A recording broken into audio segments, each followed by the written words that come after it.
Hey, what's up? I'm out here, man. Wow. I was just reading the story.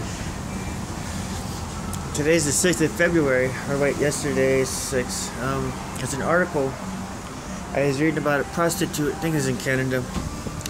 So she tricks a guy into paying for some loving, some sex.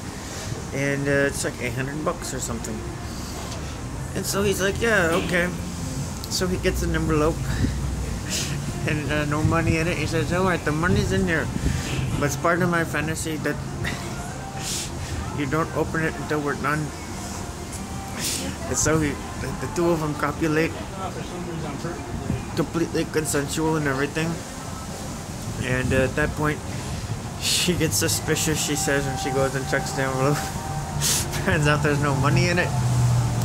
Anyway, the law here is pretty clear in my books. This is a civil thing. There is a contractual agreement between the two of them, and the contract said, I'll give you sex for $800, and it was verbal. It wasn't done on paper, most likely. The guy was prosecuted in criminal court because she gets all traumatized afterwards, and she says, oh my god, I felt dirty and used. And blah blah blah blah blah, and I developed PTSD and bullshit. And they actually prosecuted the guy, claiming that he had raped her by fraudulently claiming he would give her money for sex. But she's a prostitute. That's what she does. So the whole thing is a really weird thing. And I'm a genius because I know law a little bit. This is an obvious contract dispute. Okay, he simply failed to uptake on his part of the contract. There was no rape at all. What a fucking joke.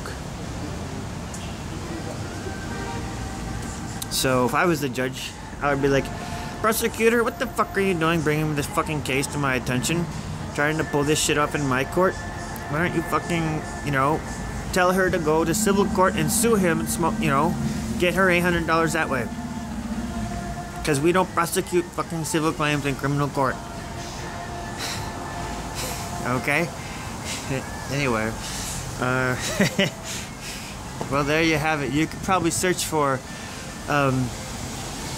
man tricks prostitute into sex or something. I don't know.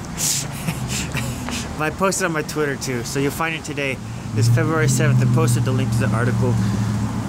Very, very bad case. I would recommend higher courts overturn that. This is clearly a contractual issue. There was no rape involved. Rape is when you fucking force someone to have sex with you and they don't want to do it. Okay? But if you're making a contract and there's a contract governing the whole thing, well, obviously no one was forced. Alright, thank you. Have a good day. ObamasWeapon.com